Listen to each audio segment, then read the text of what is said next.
Assalamualaikum, Mbak Novi dan Ibu yang lain. Waalaikumsalam warahmatullahi wabarakatuh, Mbak Retno, ibu-ibu Sehat, Mbak Novi. salihah. Alhamdulillah. Alhamdulillah Izin Mbak Retno sehat apa? ya.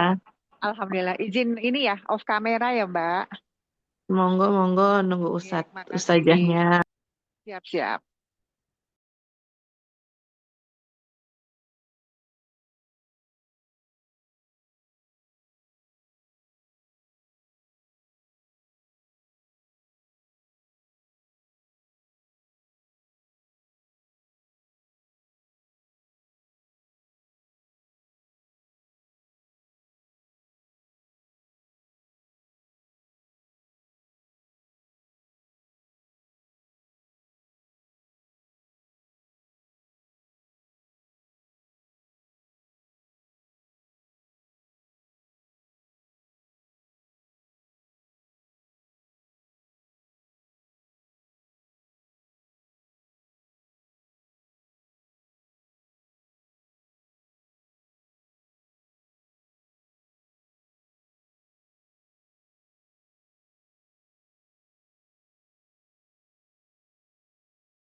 Assalamualaikum Ibu-ibu semuanya.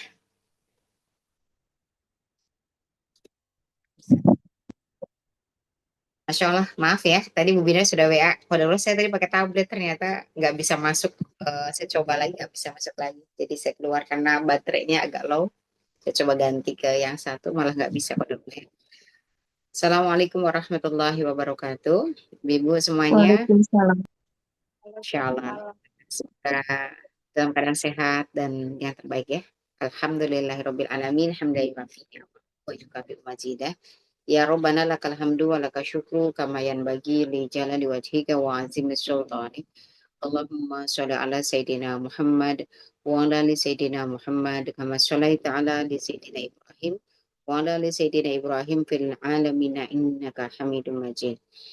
Masya Allah, Alhamdulillah, bersyukur Ibu yang dirahmati Allah di Ahad ini. Allah jaga keistiqomahan kita semuanya ya. Semoga ini bagian dari rahmatnya Allah, sayang Allah pada kita di dunia, yaitu diberikannya ketaatan, ketakwaan, yaitu dengan dari yang awal. Kenapa itu? Menundukkan diri di hadapan Allah, bergabung bersama untuk menguatkan takwa, dan semoga ini akan berbuah indah dengan banyak hal ya, untuk diri, untuk keluarga kita, dan juga untuk banyak hal lainnya. Amin amin ya rabbal alamin. Allahumma sholli ala sayyidina Muhammad wa ala ali sayyidina Muhammad. Semoga Allah pun memberikan rahmatnya pada kita, dan semoga juga selalu tercurah pada baginda besar kita Nabi Allah Muhammad Sallallahu Alaihi Wasallam. Allahumma sholli ala sayyidina Muhammad. Salamnya, rahmatnya, dan semoga Allah terus memberikan pada kita semuanya kemudahan-kemudahan untuk mengikuti sunnah-sunnah Rasulullah ya, walaupun mungkin masih jauh, namun hati kita sangat mengharapkan, dan semoga itu akan menjadi bagian hal yang mudah disampaikan, dan kelak kita akan diberikan oleh Allah mendapatkan syafaat dan bisa bertangga dengan beliau. Amin amin rabbal alamin ya. Dan tentu saja untuk ibu-ibu semuanya, semoga Allah terus memberikan kebaikan, hidayah, hati yang bersih, kemudian terus-menerus diberikan oleh Allah kebaikan-kebaikan, lisan-lisan yang terjaga, hati-hati yang selalu tidak mudah berprasangka, ya, dan juga syukur terhadap akhlak-akhlak yang baik, sehingga nanti insya Allah mendatangkan banyaknya kehidupan yang baik sampai kematian yang terbaik. Amin. Mari semuanya kita tundukkan diri, kita buka sekaligus meminta kepada Allah dengan surat Al-Fatihah. Semoga menjadi bagian yang akan memberikan kemantapan dalam iman, manisnya, kuatnya, yakinnya pada Allah, manisnya dalam beramal-amal soleh, kemudian juga terus saling mengingatkan, saling menguatkan dalam takwa, dan kemudian juga semoga menjadi bagian mempermudah sehat lahir batin, dimudahkan untuk mengeluarkan yang buruk-buruk, yang batin yang zalim, dan kembalikan semua yang baik-baik. Barakatul Quran bisral Fatihah illa ruhi akli qalbi nafsi wa jasadi. A'udzu billahi minasyaitonir rajim. Bismillahirrahmanirrahim. Alhamdulillahi rabbil alamin. Ar-Rahmanir-Rahim. Maliki yaumiddin. Iyyaka na'budu wa iyyaka nasta'in. Ihdinas siratal mustaqim. Siratal ladzina an'amta 'alaihim ghairil maghdubi 'alaihim waladdallin. Amin. Bismillahirrahmanirrahim. Allahumma anta rabbina ila anta khalaqtani wa ana abduk wa ana ahdika wa wadika mastata'at a'udzu bika min syarri ma sana'at abu laka bi nikmatika alayya wa abu bi dzambi faghfirli fa innahu la yaghfiru dzunuba illa anta. Allahumma inna nas'aluka bi anna asyhadu annaka anta Allah la ilaha illa anta antal hadus samad lam yalid wa lam yulad wa lam yakul lahu kufuwan ahad. Allahumma inna la zikrika wa syukrika wa husni ibadatik ya hayyu ya rahmati nasta'in wa aslih lana sya'nana kullah wa la takilna ila anfusina tarfata ain. Allahumma shalli ala sayyidina Muhammad وعلى سيدنا محمد. اللهم آت أنفسنا تقواها وزكها فأنت خير من زكاها أنت وليها ومولاها. اللهم إنا نعوذ بك من الهم والحزن ونعوذ بك من العجز والكسل ونعوذ بك من الجبن والبخل ونعوذ بك من غلبة الدين وقهر الرجال. رب اشرح لي صدري ويسر لي أمري واحلل عقدة من لساني يفقهوا قولي. Amin amin ya rabbal alamin. Insyaallah, alhamdulillah. Bersyukur pada Allah atas semua kebaikan-kebaikannya. Dan saya juga mohon maaf ya kalau ada yang WA saya terus kemudian agak lama respon. Pada XL saya tuh mati, belum saya urus. Katanya ada apa namanya, ada pergantian kartu ya. Saya nggak tahu karena memang ketemu mati dan nggak bisa dipakai beberapa akses ya. Jadi kalau ada yang tiba-tiba nggak ada status atau mungkin WA belum dijawab, mohon maaf ya karena memang ada beberapa keterbatasan. Insya Allah nanti kita coba untuk diperbaiki. Bismillah. Ibu-ibu dan mata Allah, semoga semuanya dalam keadaan yang terbaik, berusaha meminta pada Allah kebaikan-kebaikan ya. Dan hari ini kita itu akan melanjutkan tema, Masya Allah ya, kitab-kitab Syekh Abdul Qadir Jalani yang saya pahami dengan Imam Al-Ghazali, kemudian Syekh Jalaluddin Rumi, hampir kebanyakan pembahasan tentang hati setelah kurang lebih 20 tahunan ya belajar banyaknya kitab, ternyata memang muara kebahagiaan itu betul ada pada hati gitu ya. Kan ada banyak nanti ilmu yang kita pelajari selama tidak mencari hati. Ilmu itu hanya seperti apa ya, mengeras seperti batu nantinya. Dia hanya akan mudah berdebat, berselisih dengan orang ya. Namun kalau kita mencari bagaimana ilmu itu mampu membersihkan hati, kita akan lebih berdamai. Kita akan diberikan oleh Allah hal yang tidak bisa didapati dengan membaca.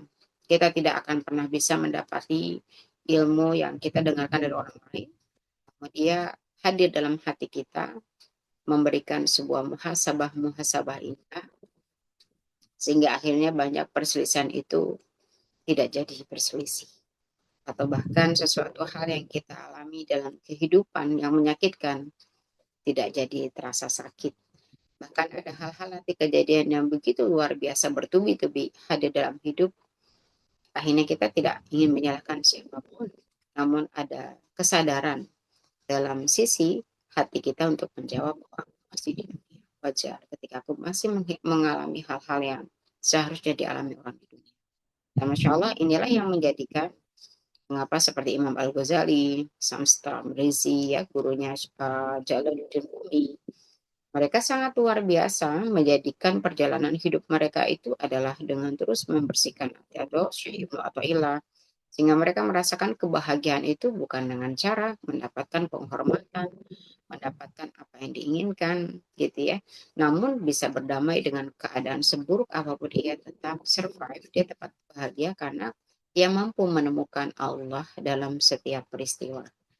Ini yang menjadikan nanti akhir zaman itu sedikit yang terselamatkan karena nanti banyak yang tertipu dengan kehidupan dunia yang seolah-olah harus dia dapatkan, harus sama dengan yang lain. Justru itulah penderitaan dan itulah yang membawa dia semakin jauh dengan Allah dan semakin sengsara ya. Bismillahirrahmanirrahim. Allahumma sholli ala sayyidina Muhammad wa ala sayyidina Muhammad. Hari ini kita akan berbicara tentang barometer cinta ya. Ini adalah alat ukur yang akan membawa seseorang itu mengetahui seberapa besar cinta dalam dirinya. Cara untuk mengukur cinta, kedalaman cinta kita kepada Allah adalah mengukur hawa nafsu. Hawa nafsu itu apa? Hawa nafsu itu bisa berkaitan dengan jiwa, bisa berkaitan dengan hati, tergantung konteksnya. Sedangkan hawa nafsu itu condong akan mengajak kita pada keburukan. Ya, ia lebih suka mengikuti yang paling enak menurut kita. Itu hawa nafsu. Secara fitrahnya diciptakan hawa nafsu pada diri manusia itu untuk membawa ia melakukan seenak sendiri. Bahasa saya ya, itu seenak sendiri, maunya kita. Nah, Di sini Syekh Abdul Qadir Al-Jilani rahimahullah berkata, jika dalam hatimu ada perasaan benci terhadap seseorang, maka nilailah perbuatan itu berdasarkan Quran dan Sunnah atau tidak. Kalau perbuatan itu dibenci oleh Quran dan Sunnah, maka sesungguhnya engkau harus berbahagia. Engkau telah mengikuti jalan Allah dan Rasul-Nya. Namun apabila perbuatanmu itu terpuji menurut Quran dan Sunnah, sementara engkau membenci, maka sesungguhnya engkau telah berpihak pada hawa nafsumu sendiri.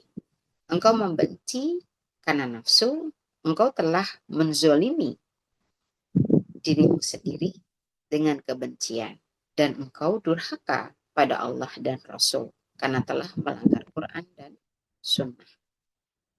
Maka bertobatlah pada Allah dari kebencian itu dan memohon kepadanya agar engkau mencintai orang tersebut dan juga mereka termasuk para kekasih-kekasih Allah, wali, dan orang-orang yang membersihkan diri karena Allah dan orang-orang soleh dari hambanya. Dan engkau sejalan dengan Allah dalam cinta. Insya Allah ini aplikasi ya dalam hidup. Kadang Allah menguji kita dengan akhirnya membenci, mencintai, ya kan? Karena manusia itu pasti tidak lepas dari hal itu.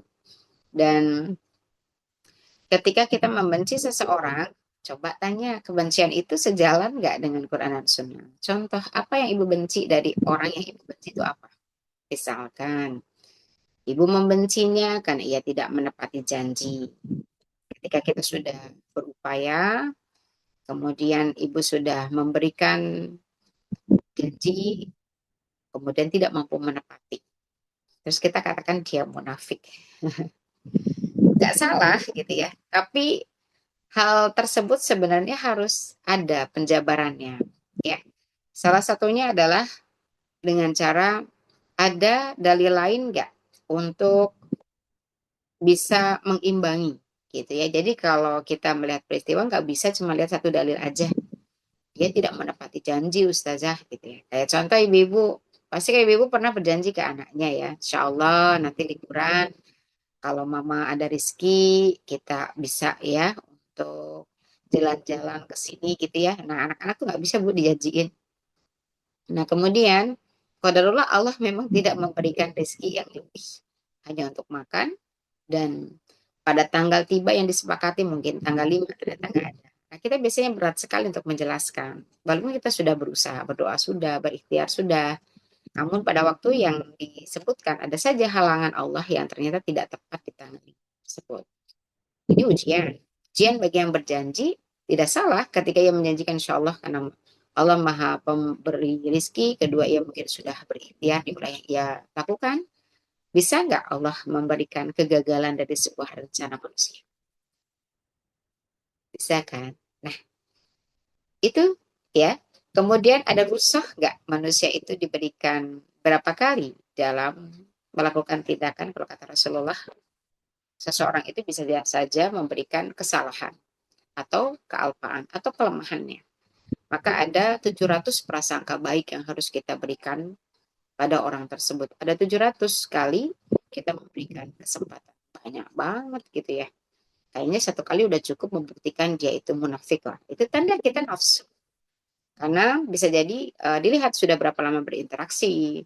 Dia termasuk orang-orang yang kemudian dekat dengan Allah, ataukah orang-orang yang dia jauh dari Allah. Kita lihat dari usaha-usaha dia, ya. Kemudian juga yakinlah bahwa sesungguhnya itu bukan nafsu kita, ya. Sama kayak kita berjanji ke anak-anak, kita kepada saudara, kepada rekan, pada siapapun akan ada masanya kita diuji, ya. Kemudian juga kadang kita membenci pada hal-hal yang kita sering lihat mungkin kalau yang orang tua ya punya anak biasanya anak-anak itu akan berselisih menilai orang tuanya pilih kasih. Ini kalau anaknya lebih dari satu, ibu-ibu ada pada posisi itu. Kalau anaknya satu sih nggak ada yang bilang gitu. Ada sendirian. Kalau lebih dari satu, dia akan melihat bahwa ibunya membedakannya. Nah, sebenarnya sebagai orang tua pun kita juga memiliki kondisi-kondisi yang terbatas ya, sehingga akhirnya kita akan mengalami kadang-kadang dibenci oleh anaknya sendiri ya. Bahkan agak naas juga ketika banyak sekali contoh-contoh di dalam media sosial yang orang tua justru dibunuh oleh anaknya sendiri ya. Hal ini Bibu, ketika itu memang bagian dari kebencian seseorang itu sesuai nggak berdasarkan Quran dan Sunnah, itu tidak bisa ambil satu plot saja, tapi dilihat dengan lebih universal ya, seperti yang tadi saya contohkan A, kemudian yang B tadi dengan anak-anak ya, yang ketiga kita dengan orang tua, itu juga sama. Karena memang ujian-ujian dalam hidup itu sering membawa kita itu mencondongkan diri dengan nafsu sebenarnya. Akhirnya kita melihat kadang ke orang tua benci sekali gitu ya. Walaupun ukuran kita sebenarnya betul, ada saatnya kita sebel gitu. Kenapa sih ini orang tua bukannya semakin terarah? Apalagi kalau usianya sudah semakin senja ya, sudah semakin tua, itu kan kembali ke anak-anak yang kita tidak pernah tahu masa anak-anaknya beliau, dan kita juga tidak pernah tahu, tidak pernah ingat masa kecil kita. Yang waktu kecil yang repot itu kan kita nggak ingat. Ingatnya udah tahu-tahu udah besar begini dan kita sudah punya kerepotan lain, anak dan sebagainya. Maka berdasarkan Quran dan Sunnah ini yang dimaksud adalah tentang bagaimana Allah memerintahkan kita sebagai hamba, yaitu sabar terhadap ujian. Dan juga sadarnya hamba bahwa akan ada balasan-balasan Allah gitu. Maka kalau kita benci terhadap orang lain, di cross check lagi. Bencinya itu kalau di dalam Quran dan Sunnah, itu termasuk kebencian yang Allah perintahkan atau enggak. Ibu-ibu, ibu-ibu diminta sama Allah, kalau lebih mudah dalam hadis-hadis Rasulullah, diminta untuk mudah membenci mukmin atau membenci kafir muhariban fi'lan, kafir yang menyerang. Kalau ibu belajar, ibu harus melihat bahwa kita diminta untuk mencintai mukmin itu lebih tinggi daripada mencintai orang-orang kafir yang menyerang. Maka mencintai mukmin ini sampai Allah katakan, dan Rasulullah pun menyampaikan, walaupun ada seorang mukmin yang meninggal tanpa adanya alasan yang jelas kayak sakit ya, atau ada yang pembunuhan, ada yang sampai kelaparan, ada yang sampai kedinginan, ada yang sampai mungkin ia mengalami ujian yang begitu besar dan kita tidak terlibat. Maka Allah katakan itu nanti pertanggungjawabannya berat ya akhirnya. Berat itu lebih berat daripada Mekah itu roboh. Kebayang Bu ya? Kalau Ibu lihat Ka'bah, berapa banyak di sana berkumpul Bu? Satu dunia. Bagi Allah itu kecil kalau itu rubuh atau dihilangkan daripada nyawa satu.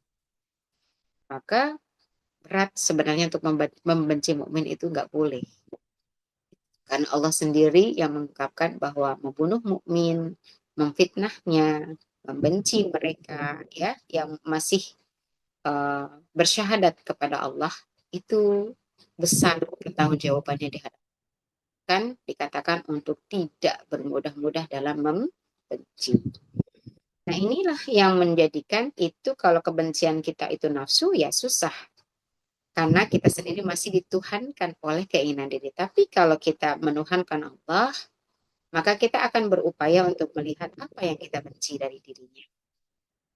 Toh kita mendapatkan pahala kesabaran, kita akan mendapatkan perlindungan dari Allah gitu ya. Maka berhati-hati untuk tidak mudah membenci kepada mukmin. Kedua, penyikapan terhadap ujian yang mendatangkan kita membenci siapapun. Tua, mau suami, mau anak, mau rekan-rekan, mau siapapun. Coba dibalik keadaannya ya. Ketika ibu-ibu mungkin saat ini diberikan posisi yang berharta, kemudian orang tersebut tak berharta. Coba dibalik. Bisakah ibu melihat bahwa orang tersebut akan berganti posisi jadi ibu dan ibu berganti posisi jadi dia? Walaupun itu nggak mungkin, tetapi ini penting mengukur jiwa kita matang atau tidak. Ya. Ya, kadang saya dalam secara pribadi mengambil hal tersebut. Oh iya, ada saatnya memang saya harus sadar, mungkin ilmunya belum sampai. Kalau saya mungkin jadi dia yang ilmunya belum sampai, saya pasti akan mengalami kondisi yang tidak jauh beda dengan dia. Maka akhirnya lebih menjadikan mendoakan, tetap bersikap sabar ya, sebagai salah satu bentuk untuk menekan sisi nafsu. Karena berkaitan dengan menekan nafsu, kebencian, kemudian hal-hal lainnya. Ini berkaitan dengan kedurhakaan kita kepada Allah dan Rasulnya, bukan terhadap orang tersebut. Gitu, ya. Begitu juga terhadap yang engkau cintai. Nilailah perbuatan itu berdasarkan Quran dan As-Sunnah. Bila perbuatannya sesuai dengan Quran dan Sunnah, cintai. Bila perbuatan itu tidak sesuai dengan Quran dan Sunnah, maka tak perlu kalian mencintai. Ini agar engkau tidak mencintai, membenci berdasarkan suka-suka kita. Karena ini yang diperintahkan oleh Allah Subhanahu wa taala. Dan janganlah engkau mengikuti hawa nafsu, karena ia akan menyesatkanmu dari jalan Allah. Ya, jadi memang gini. Kalau kita sebenarnya mau jujur terus-menerus dan mengikuti apa-apa yang dalam diri kita itu dengan ilmu, dengan keimanan, kita akan mudah menemukan Allah. Dan ketika kita menemukan jalan-jalan yang Allah ridhoi, hidup itu makin lapang gitu. Makin mudah bahagianya, mudah tenangnya, mudah senangnya, mudah mendapatkan jalan keluarnya. Walaupun setelahnya ujian lagi. Namun, ketika kita terus-menerus mengikuti hawa nafsu kita, bencinya kita, sukanya kita sama orang itu betul-betul karena nafsu, bukan karena Allah, bukan sesuai kitab Quran dan Sunnah. Ini akan membuat kita mudah tersesat, ya. Ini berimbas pada hati kita akan semakin kotor, semakin tebal, semakin kebal terhadap ayat-ayat Allah, sehingga akan semakin mudah membatu, sehingga sering merasa benar sendiri, sulit untuk diberikan muhasabah, dan sulit mendapatkan bersyukur, ya. Jadi ia akan selalu fokus pada kekurangan yang ia tidak dapatkan. Sehingga ia lupa tentang banyaknya nikmat yang sebenarnya Allah berikan kepada dia, namun ia tak syukuri. Sehingga tidak mendapatkan kebahagiaan lain, justru mendapatkan azabnya Allah. Ya. Nah, kalau ini saya kaitkan dalam organ dan jiwa. Banyak sekali orang-orang di akhir zaman itu akan mengalami penyakit ain karena tak mampu menempatkan cinta dan benci itu bukan sesuai Quran Sunnah, tapi sesuai egonya sendiri, keinginannya sendiri. Kalau semuanya harus cepat, semuanya harus nampak, kadang-kadang harus sesuai dengan target-target kita. Padahal ujian dalam hidup itu bukan hal yang di sana. Kadang kita berencana, sudah menyusun, tapi nggak sesuai. Bagaimana kita belajar memaafkan? Bagaimana kita belajar memberikan waktu? Bagaimana kita belajar berprasangka baik? Bagaimana kita belajar tak memiliki? Begitu pula ketika seseorang ataupun kita sendiri berusaha untuk mengungkapkan kata sabar, itu kan berarti menurunkan sisi profesionalitas. Kita jadi menurunkan kinerja kita. Enggak juga, kerja tetap melanjutkan apa yang kita mampu, menganalisa dan lain-lain, tetapi tidak menjadikan hal-hal tersebut untuk mencapai target. Karena hasil itu adalah wilayah Allah. Dan di akhir zaman hampir penyakit berkata autoimun, cancer, kemudian lupus, dan penyakit-penyakit lainnya yang Rasulullah sampaikan di akhir zaman nanti penyakit ini akan susah disembuhkan. Sebenarnya erat kaitannya dengan bagaimana mengukur rasa cinta dan benci. Ya, pernah nggak sih ibu bikin sesuatu gagal, suka kecewa gitu ya? Nah itu sebenarnya hal-hal itu menurut kita udah sepele karena udah kebiasaan. Kita sering melakukan sesuatu yang gagal, kita cap dengan kekecewaan. Padahal kembali, kadang-kadang Allah menggagalkan hal itu. Karena Allah suka dengan pahala kesabarannya. Kita lupa pada tujuan hidup, yaitu mencari ridhonya. Di dalam ridhonya Allah, kemudian kita ridho dengan ketetapannya, itu sebenarnya disebut kapsul penyembuh. Sehingga akhirnya hati kita akan semakin bening. Kejiwaan kita akan semakin tenang dan stabil. Hormon dalam tubuh kita mampu beroperasi 24 jam dengan fitrah. Yang ia berfungsi untuk meningkatkan imun, yang ia menekan kortisol, menekan titik kesetresan, yang ia menekan titik tegang dalam syaraf, yang ia memberikan efek ketenangan pada istirahat malam kita, dan juga akan memberikan efek yang kuat pada syaraf untuk relaksasi ketika beribadah tapi fokus. Nah, ini semua adalah dari cara kita menghadapi banyak hal kejadian hidup yang sering kali kita salah tafsir. Kita sering menginginkan semua yang kita inginkan itu sesuai, tercapai, sesuai dengan deadline ya, dan semuanya. Kita tidak pernah mensyukuri bahwa setiap yang rencana kita yang gagal pun itu bisa jadi terbaik untuk Allah. Bisa jadi kita menemukan evaluasi di situ, menemukan muhasabah, menemukan ketundukan pada Allah. Dan bisa jadi kita juga menemukan bahwa bisa jadi Allah senang dengan kesabaran kita menahan kecewa. Kan kalau kita kecewa, senyum itu gampang apa susah, Ibu? Susah. Orang kalau kecewa itu susah senyum, susah menampakkan wajah yang indah. Apalagi kalau lagi marah. Ya kan, Bu? Kalau lagi marah kan mukanya garang-garang banget, serem gitu ya. Yang tadinya manis, bibirnya aja jadi serem banget gitu ya. Mukanya yang tadinya indah jadi serem.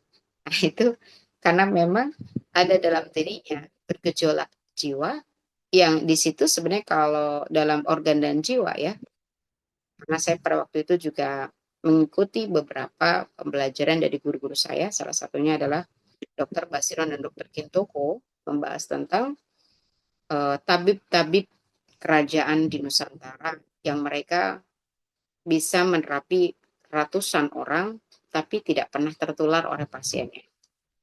Ternyata syaratnya adalah satu, ia harus menyeimbangkan jiwanya.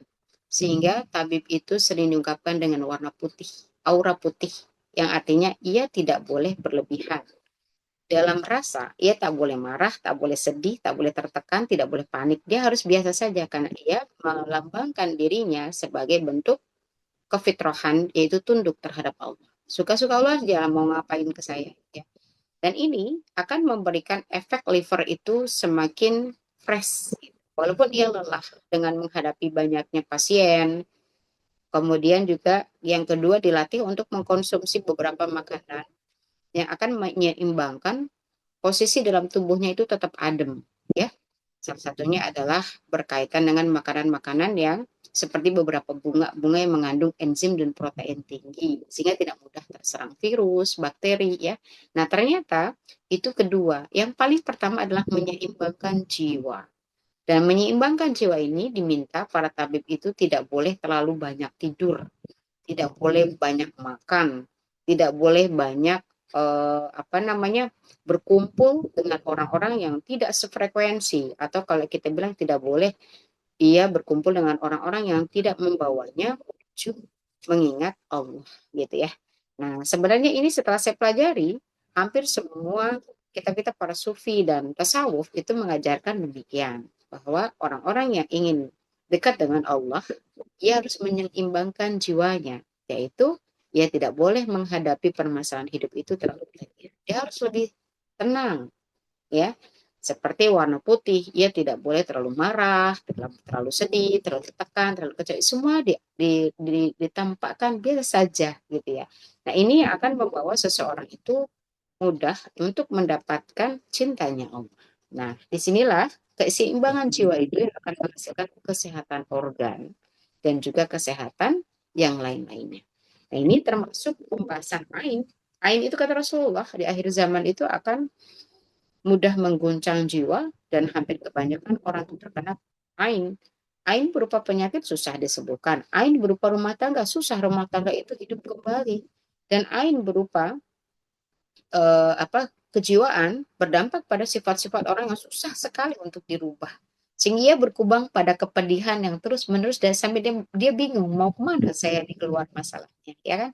Apalagi nih Ibu besok udah mau Senin ya, yang pada sekolah anak-anak kita akan kembali menuju habitat sebelumnya ya, ribuh pagi-pagi ya. Sebenarnya menurut saya belajar beberapa kitab para ulama nggak boleh kayak gitu ya. Ini besok mau sekolah nih pada repot gitu ya, libur nggak boleh. Sebenarnya libur dinikmati dengan berkumpul keluarga dengan berbagai macam permasalahan anak. Nikmati di situ, ibadahnya teruskan, muhasabah mereka itu dakwah kita juga ya. Kemudian merasakan berikutnya nanti kembali ke sekolah ya, menyerahkan di saat-saat sebagian hari dengan gurunya, dan semua resiko akan kita hadapi karena dia bergaul dengan teman, dia kembali ke rumah. Semuanya itu adalah bagian kealamian hidup yang nggak perlu terlalu bahasa kita tuh terlalu dispesialkan, terlalu berlebihan dalam menikah. Tapi libur nggak libur kita hamba Allah. Ya kan Bu? Apa Ibu kalau libur nggak jadi hamba Allah itu? Libur nggak libur kita jadi hamba Allah. Libur nggak libur posisi kita istri, posisi kita ibu, posisi kita adalah guru ya untuk keluarga kita sendiri maupun guru untuk umat. Tentu saja itu semua adalah hal yang tetap kita jalin. Nggak ada yang berbeda setiap waktu. Dan semakin lama perjalanan bertambah usia, kita akan semakin sadar bahwa kita ini memiliki batasan usia, batasan sesaat di dunia. Ya, maka pesan Allah adalah jangan mengikuti hawa nafsu gitu ya. Jangan ikuti ego kita, jangan ikuti enaknya kita. Emang kalau enaknya kita ya berselisih, udahan, berselisih lagi kita ungkit-ungkit jeleknya, berselisih lagi sama siapapun. Enggak, jangan seperti itu karena mau gimana pun ke depan akan bertemu orang baru gak jauh beda. Pasti akan Allah balikan lagi peristiwa demi peristiwa ya. Maka menjaga kebencian dan cinta kita kembalikan ke Quran. Ini bencinya kita udah bener nggak nih? Sesuai dengan keinginan Allah, ketika Allah meminta memaafkan, kita mengatakan apa? Nggak mudah memaafkan.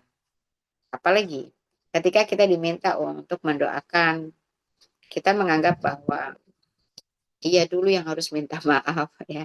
Ini sama ego. Nah, padahal kitalah yang membuat diri kita terluka. Karena dengan kita tidak mengikuti keinginan Allah, Allah tidak memberikan rahmat kelapangan hati, tidak memberikan rahmat keindahan istirahat, tidak memberikan rahmat kesehatan, ya, tidak memberikan rahmat kelapangan-kelapangan yang lain. Karena setiap hamba yang bersabar terhadap kejadian-kejadian dunia, ya Allah akan memberikan padanya banyaknya jalan ya. Dan ketenangan ini sebenarnya bukan hasil dari kecerdasan seseorang. Kita banyak dapati orang cerdas menghadapi masalah dia pusing-pusing juga ini ya. Maka didapati kecerdasan seseorang itu suatu waktu akan Allah bukakan hatinya membawa dia pada kesedihan. Tapi kalau hati yang diberikan nutrisi lebih kuat, diberikan kesabaran, mengingat bahwa semua di dunia itu akan ada-ada aja dan banyak ujian-ujian Allah di dunia itu adalah untuk bekal dia di akhirat. Yang paling utama itu adalah dia semakin sabar, semakin ia menekan egonya, maka ia akan semakin diberikan oleh Allah kelapangan hati. Kemudian dari lapangnya hati ini diberikan rezeki dari arah yang tak disangka-sangka. Rezeki itu macam-macam. Ada kesehatan, ada teman-teman yang sefrekuensi, ya, yang membahagiakan, ada keluarga yang menenangkan, ada juga berupa harta yang dicukupkan, bisa juga nama-nama baik yang Allah jaga, bisa juga dari musibah-musibah Allah akan hapuskan. Tetapi kebahagiaan dunia itu kata Allah kecil, paling besar itu adalah kebahagiaan akhirat. Nah, kebahagiaan akhirat inilah yang akan menjadi penolong ketika ia sudah melewati masa-masa sabar di dunia, ya. Nah, maka Ibu dirahmati Allah, disinilah cara mengukur cinta kita kepada Allah ya, itu mudah untuk dilihat bagaimana kita menyelesaikan masalah ya. Jadi ukuran ilmu yang kita cari, ukuran ibadah yang ibu-ibu lakukan berupa sholat, zikir, baca Quran dan sebagainya akan mudah dilihat ketika kita menjatuhkan benci dan cinta terhadap makhluk itu karena sesuai Quran dan Sunnah atau tidak ya. Nah, ini juga banyaklah kalau kita lihat dalam sampel hidup aplikasi banyak ya. Kadang-kadang ibu-ibu akan menghadapi persaingan bisnis, yang sama-sama jualan ya. Saya pernah dapetin para pasien bertanya, Ustazah, kenapa ya saya itu punya teman tuh kayak nikung saya dari belakang. Nikung gimana Pak? Nah, saya bilang itu kan ada banyak suami istri yang pada konsultasi bisnis. Jadi kayak saya jualan gitu ya, tiba-tiba teman saya jualan juga di samping saya, jualannya sama persis gitu ya. Ayo ibu-ibu, kalau ibu ditanya kayak gitu, ibu jengkel ya. Secara yang nampak memang akan ada kebencian. Kenapa sih nggak jualan yang lain aja gitu ya? Kita pasti akan sebel gitu ya. Saya akan berbicara satu versi dulu ya. nanti akan versi yang lainnya yang dari kitanya, misalkan kita sebagai orang yang seperti tadi saya sampaikan. Ibu punya teman nih, Bu Binar punya teman, kemudian Bu Binar bikin apa namanya kalau kita bilang kayak kafe, lumayan gitu bisnis kecil-kecilan. Bu Binar punya teman deket banget ya, biasa diajak bareng, kemudian jalan-jalan bareng, nggak lama buka warung sampingan Bu Binar, persis sama. Apa yang akan kita lakukan? Bu Binar gimana kalau ada temennya yang kayak gitu? Sebel nggak? Alhamdulillah setelah terapi Quran nggak apa-apa Ustazah. Insya Insya Allah bisa Allah. menerima. Barokallah ya, jadi kalau salah satu istiqomah ya, betul. Sebenarnya di sini akan ada dua. Kalau yang ia tidak menjadikan Quran dan As-Sunnah itu sebagai tolak ukur benci dan cinta, ia akan sebel. Ih, ngapa sih jadi orang harus cari di pinggir kita? Itu yang nantangin banget ya. Kemudian kita males tegur sapa ya. Padahal kalau kita mengingat terhadap takdir Allah, kita yakin rezeki kita nggak akan sampai membenci. Ini adalah tentang apa level takwa. Level takwa yang pertama kata Syekh Abdul Qadir Ajalani adalah orang-orang yang masih menjadikan harta dan kenikmatan dunia itu sebagai bentuk permohonan terbesar pada Allah. Itu takwa level 1 ya. Takwa level 2, ia berikhtiar, berdoa, setelah itu bertawakal kepada Allah. Jadi doa dulu, sholat tahajud, ibu sholat duha, ya. Kemudian ibu berikhtiar dengan berjualan, ya. Dan itu takwa level 2. Sedangkan takwa level 3, dari awal ibu sudah yakin rizki itu sudah Allah takar sebelum dunia diciptakan. Jadi ibu mau melakukan apapun selama di situ takwa pada Allah, pasti aliran rezeki itu Allah sudah hadirkan sesuai dengan ketentuannya yang paling berkah ya. Seperti itu yang ketiga, itu level 3. Maka kalau ibu-ibu nanti mendapati ada Ustadz ini, itu memang ada level-levelnya gitu. Dan kalau kita bilang nggak ada yang salah, karena setiap orang itu pasti ada tahapannya ya. Nah, maka orang yang kemudian membuka warung di samping kita dengan hal yang sama ya, teman sedih, kita tidak akan mengurangi sikap ramah kita dan biasa saja. Itu masuk ke dalam level 3 dalam takwa. Ia menjadikan hal tersebut, menjadikan takdir Allah, qadarullah, dan ia tetap tenang seperti biasa. Kalaupun ia harus berganti, kalaupun ia nantinya harus mengalami hal-hal yang apa yang menurut kita ia mungkin agak sepi dan sebagainya, bukan karena ada saingan di dalam sampingnya, tapi memang Allah sedang menguji dia itu kesabaran ya. Kemudian kita kalau jadi temannya pun tidak akan melakukan hal itu sebenarnya ya. Ya kita harus dua versi nih, versi kita jadi tadi yang punya teman seperti itu, kalau kita jadi temannya kita nggak perlu melakukan hal itu. Kenapa? Kita harus ingat terhadap adab. Semua adab-adab itu menghasilkan kebaikan, kebaikan rahmat kesehatan ya, kebaikan dengan hal-hal yang lain. Jadi kita akan menjaga saya nggak mau melakukan hal tersebut gitu ya. Bahkan sampai ada orang-orang yang menjaga sampai kalau di situ tahu ternyata ada temannya yang saya pernah ya nambal ban gitu. Nambal ban itu terus kemudian saya ke depan dikit saya bilang, "Pak, mau tambal ban loh. Di sana kan ada Pak ini gitu kan. Di sana aja, Mbak." gitu.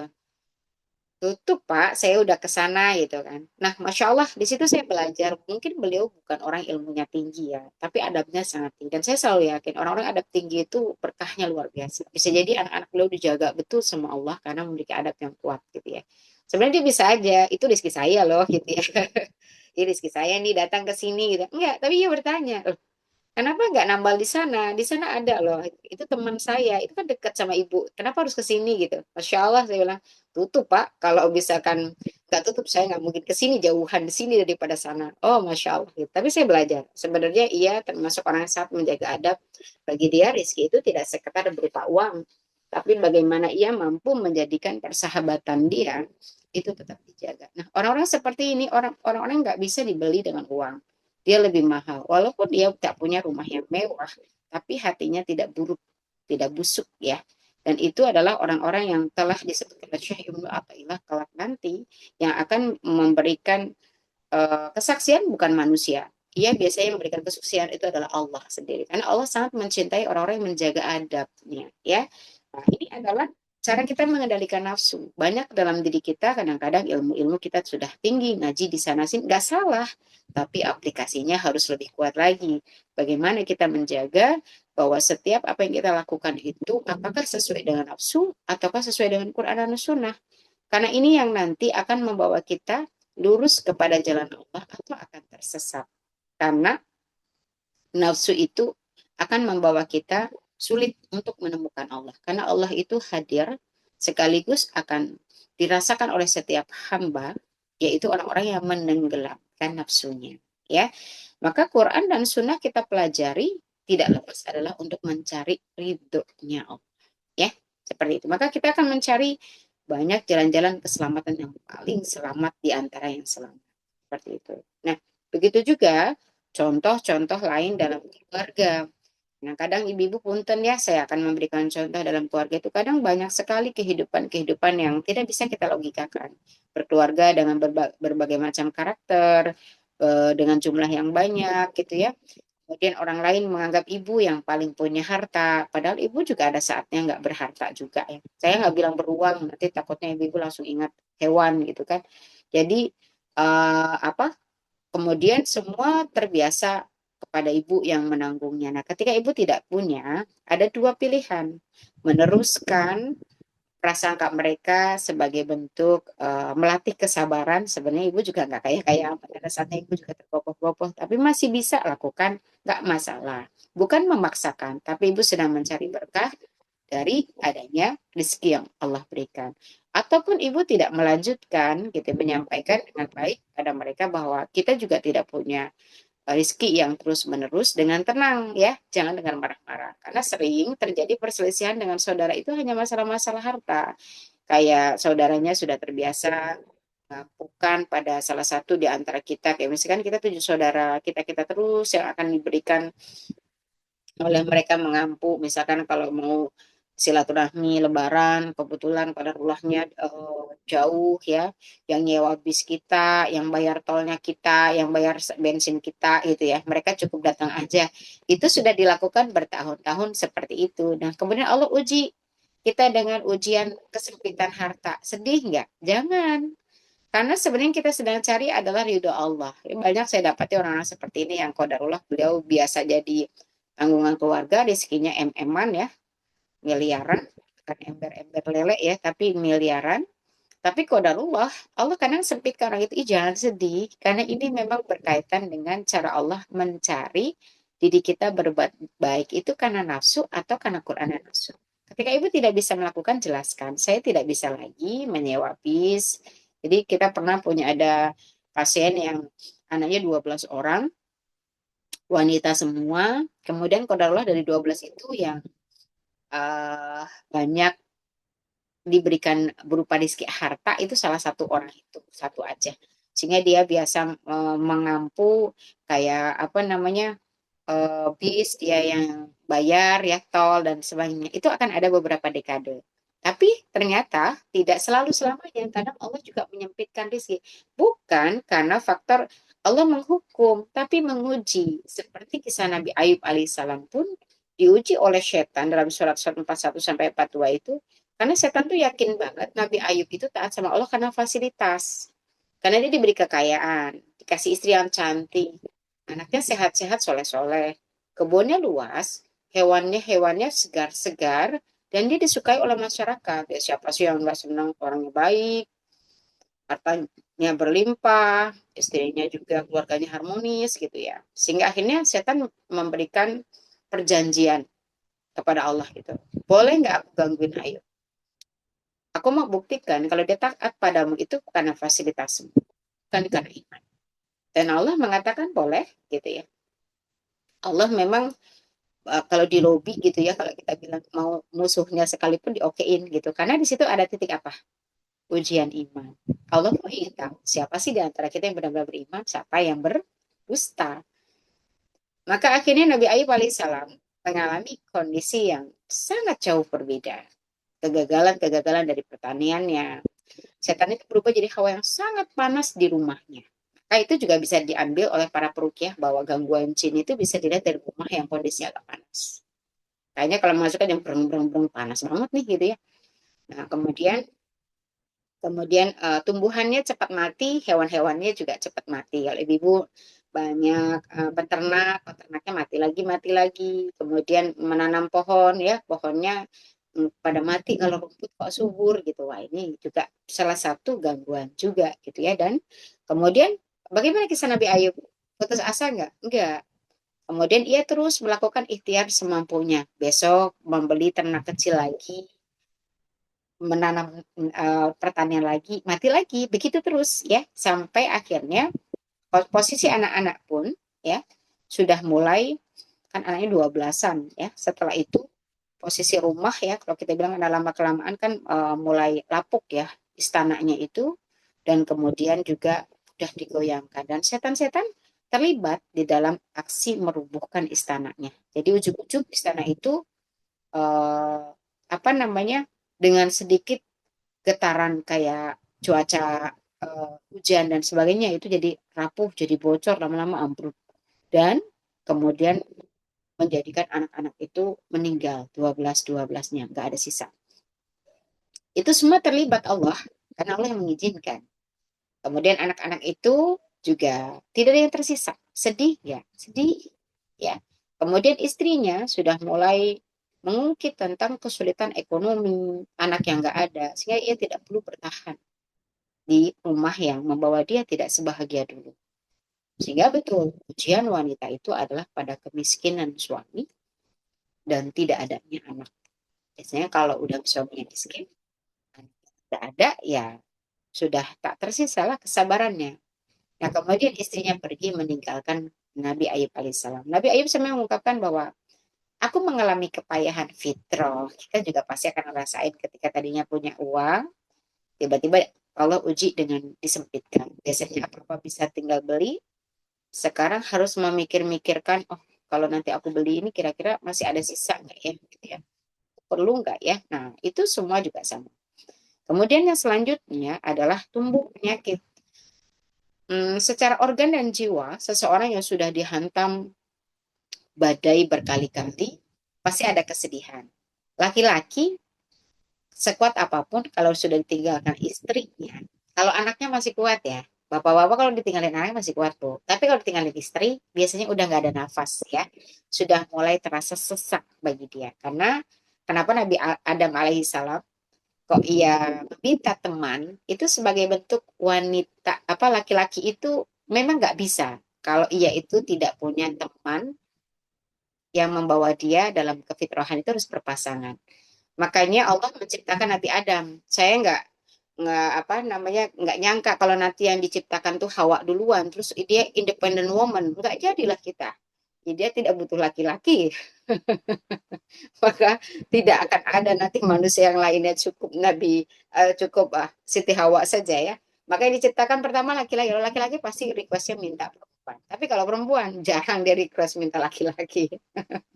Apalagi diciptakannya dengan kemampuan multi talent gitu ya, berbahaya memang. Nah, fitrah inilah yang membawa kemudian uh, Nabi Ayub alaihissalam mengalami kondisi sakit kulit ya. Sakit kulit itu artinya adalah depresi, disebut dengan sudah mulai stres ya, mulai tertekan karena kondisi pertama.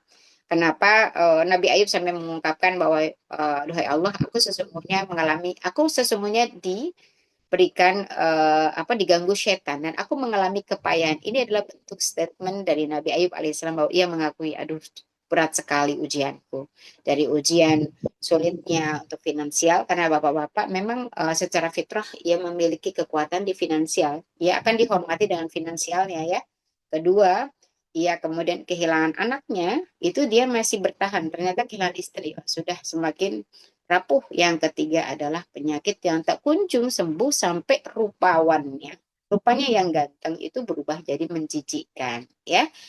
Inilah bentuk bagaimana akhirnya Nabi Ayub alaihissalam tetap menguatkan dirinya untuk tetap takwa kepada Allah. Ia tetap melakukan sembahyang, ia tetap memuji Robnya, ia tetap meminta bantuan Robnya, ia terus menyampaikan doa. Doa kan harapan. Rasa yakin bahwa Allah itu terus akan memantau dan juga akan memberikan pertolongan ya, walaupun ia tetap berdakwah pada masyarakat di sekitar, walaupun masyarakat di sekitar sudah menghindar karena Nabi Ayub dianggap gagal dengan kondisi ekonomi yang terpuruk, keluarga yang pecah ya atau bercerai, kemudian adalah kemiskinan dari punya kerajaan, kemudian jadi miskin, yang berikutnya adalah dengan penyakit yang tak kunjung sembuh ya. Kalau kita ngadapin ulama seperti itu, ibu pasti bilang, kena azab itu, jangan deket-deket, ntar kita ikutan gitu kan ya. Tapi subhanallah, disinilah tentang kemudian Allah memberikan kemenangan pada Nabi Ayub alaihissalam karena ia dalam keadaan sedih, keadaan tertekan, keadaan yang sebenarnya sudah berusaha untuk menguatkan diri, sudah dekat-dekat pada putus harapan, ia tetap menyembah Allah, ia tetap melakukan doa ya.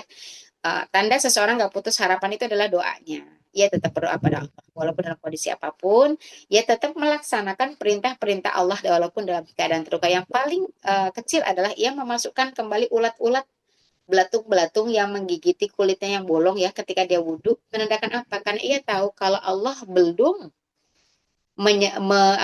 bahasa kita, kalau Allah belum merubah takdir ini, aku nggak akan pernah selesai gitu. Maka nggak apa-apa. Maka dia tidak yakin kalau ulat itu yang menyebabkan lubang-lubang di dalam kulitnya, tapi karena kehendak Allah gitu. Kalau Allah berkehendak ulat-ulat itu nggak menggigit kulit-kulitnya, ya nggak bakal dia akan merasakan kulit-kulitnya itu busuk gitu ya. Sampai ulat ini dimasukin lagi gitu ya. Kalau kita bilang, bukannya dibersihin, dimasukin lagi. Gimana? Saking ia bertawakal sekali kepada Allah tuh, yakin kalau Allah nggak berkehendak seperti ini, nggak mungkin terjadi.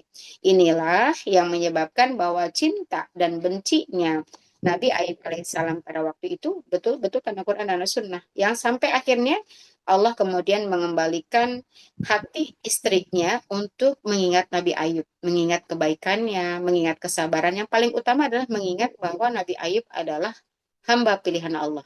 Itu yang membawa akhirnya istrinya, jin dalam tubuhnya, kayak yang dalam surah Al-Baqarah 102 itu adalah yang memisahkan gitu ya, diberikan oleh Allah untuk kalau dalam dalam sirahnya itu disebutkan bahwa setannya itu yang mengaku kalah gitu, dan kemudian ia merasa nggak mau di tubuhnya Nabi Ayub. Ya Allah, aku udah selesai, aku udah capek gitu, aku nggak mau ganggu Ayub lagi. Kenapa? Memang ya hatinya bersih banget, dia selalu mengingatmu di atas segala-galanya, aku panas gitu ya. Nah ternyata itu yang membawa Allah pun juga menyudahi, udah selesai ujiannya, kemudian hati istrinya dibalikkan ke sisi awal sehingga ia akhirnya kemudian kembali ke Nabi Ayub. Kemudian Nabi Ayub juga menjadikan hal tersebut sebagai ujian yang Allah berikan. Ia tidak bilang, kemarin aku ditinggalin, sekarang kamu balik lagi, dasar wanita pelin-pelan, nggak gitu juga gitu.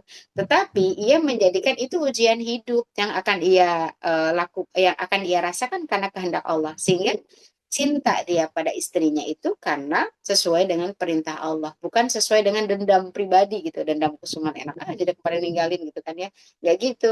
Terus kemudian ia juga diberikan oleh Allah hati yang mudah memaafkan, kemudian melupakan kejadian yang begitu panjang. Kalau dalam tafsir Ibnu Katsir dan juga dalam kitab Tazkiyatun Nafs Syekh Ibnu Taimiyah, itu totalnya 30 sampai 40 tahun ya Nabi Ayub alaihissalam menghadapi problematika hidupnya, dan itu ujian itu memang setan yang minta pada Allah untuk mengganggu Nabi Ayub, karena untuk mengetahui Ayub itu cinta sama Allah itu benar-benar cinta apa karena fasilitas gitu ya. Nah ini sama Bu, itu akan kembali pada kita kalau kita sedang disempitkan, lagi hartanya lagi disempitkan, kesehatannya lagi enggak agak sehat-sehat amat ya, atau dalam sisi keluarga muamalahnya enggak cakep-cakep amat, enggak penuh dengan tawa gitu ya, maka itu akan mempengaruhi ibu-ibu semuanya dalam mencintai Allah. Kemudian masihkah menjadikan bahwa semua kejadian itu Allah yang memerintahkan, walaupun betul ada peran setan pasti, karena itu sudah menjadi bagian SOP ketika Nabi Adam alaihissalam diperintahkan ya untuk menjadi bagian yang Allah perintahkan untuk iblis menyembah ya, sehingga Mereka meminta untuk permusuhan itu sampai hari kiamat. Namun yang paling utama bagaimana hati kita ketika menghadapi ujian. Apakah kita akan marah kepada Allah, mengurangi kebaikan-kebaikan pada Allah, dan kemudian kita salah dalam mencintai dan membenci makhluk yang Allah hadirkan dalam hidup. Maka ini bisa menjadi bagian cermin bahwa kita termasuk orang yang mengikuti hawa nafsu atau kita orang-orang yang berusaha untuk mengikuti apa yang Allah perintahkan. Dan kalau orang itu sudah tidak mengikuti ego, hawa nafsunya, keinginannya, Allah akan memberikan jalan untuk mendapatkan Allah dalam hati, dan itu akan memberikan banyak kelapangan dan kebaikan tidak hanya di dunia sampai di akhirat. Nah, ini adalah obat tazkiyah ya, yang akan membawa banyaknya perjalanan hidup kita itu sering diuji dengan kesempitan, kelapangan, permusuhan, perselisihan, fitnah, dan juga masih banyak lagi. Kalau orang tersebut tenang dalam hal yakinnya kepada Allah, ya tidak akan mudah terombang-ambing perasaannya. Tetapi semua orang berproses ya, tidak yang ujuk-ujuk langsung bisa, ada yang nanti pelan-pelan dia dapatin, oh ya ini memang Allah yang memberikan ujian ini pada saya, dan ini sudah diberikan Allah dalam kitab Lahul Mahfuz sudah 50.000 tahun sebelum ada dunia, maka ia usaha untuk menekan hal-hal dalam dirinya, yaitu untuk tidak mudah mengikuti hawa nafsu, tidak mudah marah, tidak mudah sedih, tidak mudah tertekan, tidak mudah menyalahkan, bahkan dalam kondisi yang kadang tidak menguntungkan kita pada waktu itu, ya, seperti kesempitan harta, adanya fitnah, adanya perselisihan, ya, masih ada banyak hal-hal lain, kisah-kisah hidup yang di dunia itu. Kalau saya sering mendapati untuk menerima konsultasi, saya itu selalu membuat apa ya bahasa saya itu kerangka yang sudah saya patenkan, yaitu akar masalah itu adalah saya masih di dunia. Itu saya sudah bikin garis yang kuat sehingga menyebabkan saya tidak ikut setiap alur cerita itu tidak akan masuk ke dalam cerita tersebut terlalu dalam. Karena ingat bahwa itu semua permainan dunia. Dunia itu akan punya cerita nano-nano. Karena semuanya memang akan dijadikan oleh Allah itu sebagai bentuk ujian terhadap siapapun. Begitu juga dengan kita. Ya. Kedua adalah menjadikan target utama adalah kembali kepada Allah, ya, bukan mendapatkan keinginan kita, gitu ya. Kadang-kadang gak semua penyakit itu harus sembuh. Kadang-kadang keluarga tidak harus mendapatkan keinginan berupa harmonis. Kadang-kadang juga kita tidak harus menemukan bahwa kehidupan kita akan dikenang baik oleh siapapun. Ya, itu ada di titik 3. Level tertinggi dari takwa adalah tidak semua di dunia itu harus harum menurut manusia. Karena banyak juga orang-orang soleh yang Allah kembalikan dalam keadaan yang tidak baik-baik saja. Seperti contoh nih, Rasulullah mengungkapkan bahwa semua yang meninggal pada hari Jumat itu baik. Tapi Rasulullah sendiri enggak hari Jumat meninggalnya. Kemudian ketika Rasulullah kemudian mengungkapkan banyak hal hadis-hadis yang mengisahkan kebaikan-kebaikan tertentu, kemudian Rasulullah sendiri mengungkapkan juga enggak seperti itu. Contoh berkaitan dengan orang-orang yang mendapatkan kebahagiaan dan keberkahan gitu ya di dunia ya dengan diberikan nikmat sehat. Padahal Rasulullah meninggalnya juga dalam keadaan sakit yang cukup lama. Nah, ini menandakan kita tidak bisa mencas kehidupan orang di dunia. Kita hanya diberikan cara-cara untuk menempuh kebaikan. Tapi berkaitan hasil, Rasulullah sendiri tidak pernah menjadikan statement itu terjadi pada beliau. Itu menunjukkan bahwa dunia itu bukan tempat untuk berkesimpulan. Fokuskan aja kebaikan, ketakwaan. Sedangkan berkaitan hasil itu adalah wilayah Allah. Ya. Dan ini Ibu rahmati Allah, cara mengukur cinta kita kepada Allah dan mendapatkan cinta Allah adalah dengan cara jaga hati kita, jangan mudah memiliki perasaan benci dan senang itu karena nafsu, tapi timbang lagi karena Quran dan As-Sunnah. Maka kita juga sama, ibu-ibu yang sedang diuji sama orang tua, diuji sama pasangan, diuji sama anak-anak ya, diuji dengan perselisihan, fitnah, penipuan, dan penyakit-penyakit, kembalikan lagi kepada Allah. Jangan jadikan hal-hal yang nampak di dunia ini mengurangi cara kita beribadah, mengurangi sabar kita pada Allah, mengurangi berprasangka baik kita pada Allah, ya, mengurangi dalam hal-hal lain kebaikan-kebaikan karena adanya makhluk-makhluk Allah yang Allah hadirkan dalam kehidupan kita. Insya Allah dengan pengukuran ini kita akan mudah mendapatkan kebaikan, yaitu ditunjukkan jalan yang tidak menyesatkan. Kalau orang sudah selamat dalam beragama, ia akan selamat kesehatannya, selamat hartanya, selamat hidupnya, selamat keluarganya, dan selamat dalam kematiannya. Insya Allah. Ada yang mau ditanyakan, Ibu?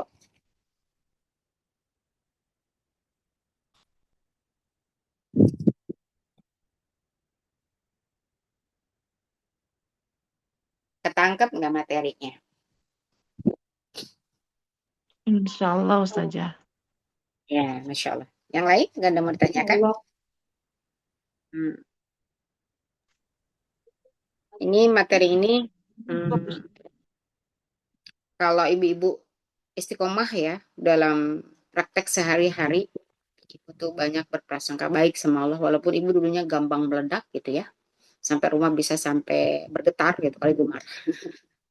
Kemudian ibu berubah pelan-pelan meminta sama Allah terus, ya Allah tolong, aku nggak mau memiliki hati yang keras, hati yang berprasangka, hati yang mudah kecewa gitu ya, yang mudah membenci. Tolong ya Allah, dari sekian permintaanku, yang utama tolong jaga hatiku untuk jadi hamba-Mu yang terbaik, yang baik dalam pandangan-Mu. Ibu cukupkan permintaan itu dan terus ibu sampaikan. Masya Allah, ibu akan dapati bahwa peristiwa-peristiwa hidup itu gak ada lagi yang akan ibu sikapi dengan sevulgar dulu. Itu berimbas pada hati yang nanti semakin lembut, sehingga akhirnya ibu akan mudah tersenyum.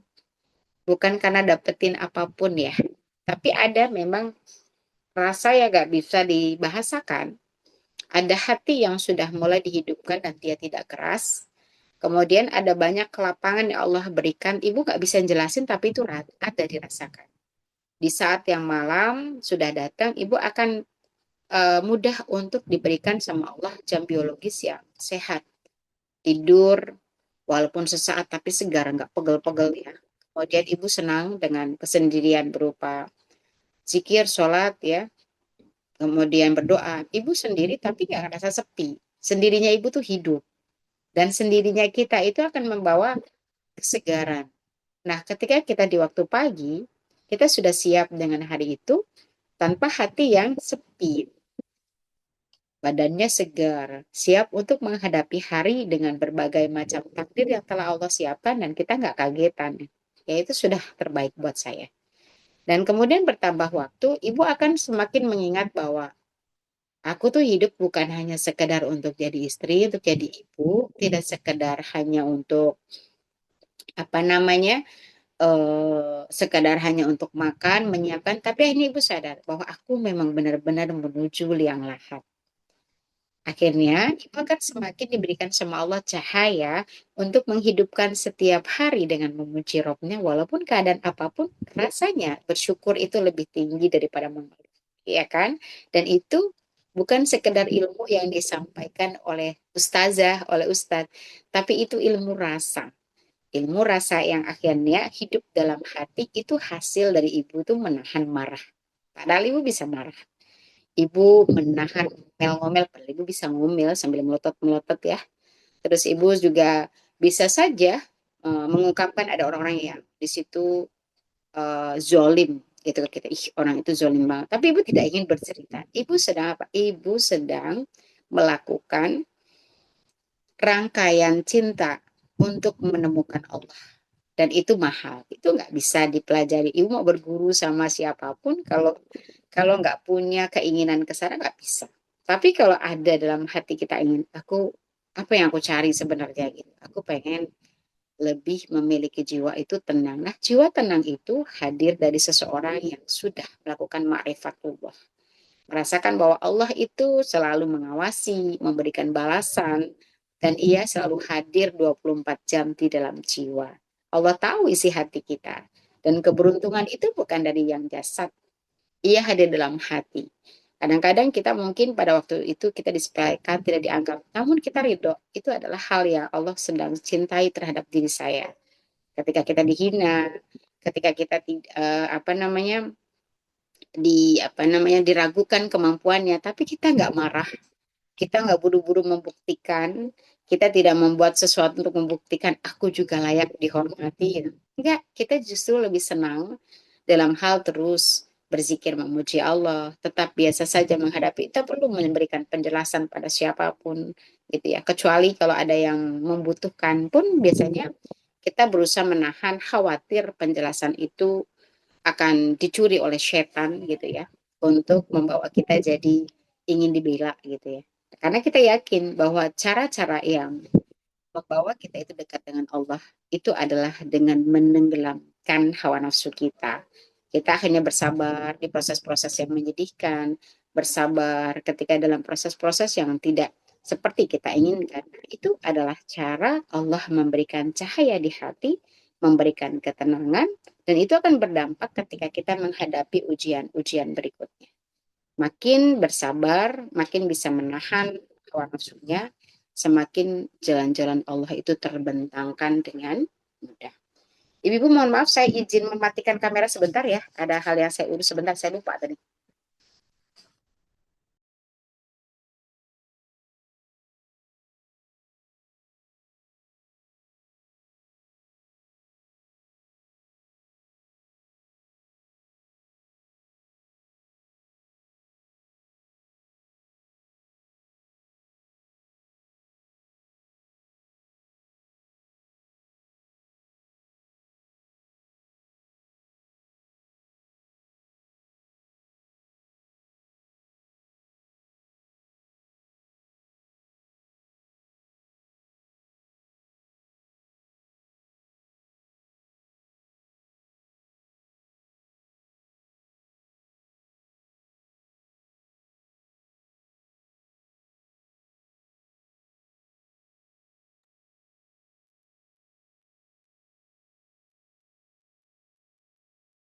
Silakan, ada yang mau tanya lagi? Kalau tidak, silakan closing statement.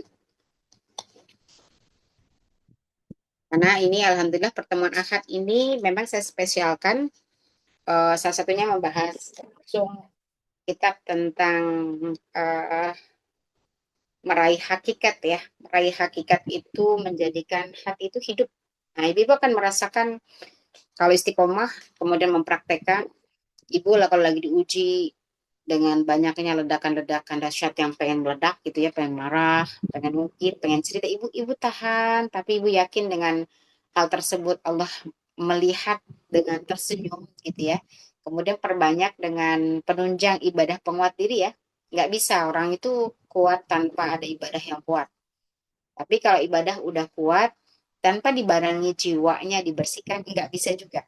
Itu akan hampa pada waktunya. Ibu akan jadi males gitu ya. Tapi kalau dua-duanya diikuti, ibu tetap memperkuat dengan sholat, zikir, baca Quran, puasa ya. Kemudian sambil diikuti hatinya dibersihkan juga kayak tadi menghadapi ujian. Mungkin ada rekan-rekan yang menjadi saingan, gak usah merasa disaingi, kemudian bertahap karena nggak langsung ibu juga jadi baik gitu enggak, kita juga punya sifat-sifat yang dan bersabar dengan tahapan ini, pengen banget ustazah tenang gitu, tapi tetap aja kadang-kadang saya sudah berusaha untuk tenang, ingat balasan Allah gitu ya, tapi terakhirnya saya jadi sebel juga, akhirnya saya ngomel-ngomel gitu kan. Mungkin 10 menit di awal saya tenang ustazah, ternyata 5 jam berikutnya saya ngomel nggak kelar-kelar ya. Mungkin itu baru bertahap awal.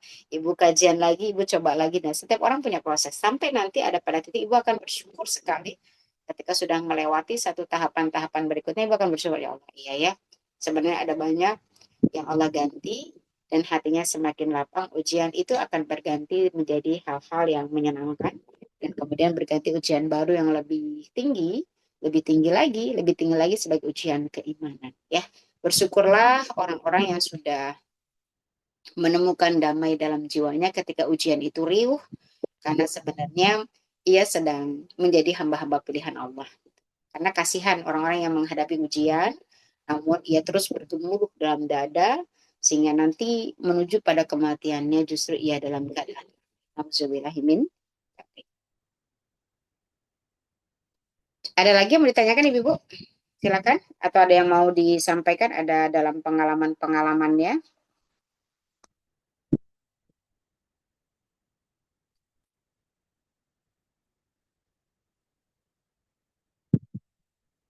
Ahwan Cukup? Ustazah, Ahlan, Ustazah ahlan. Ahwan.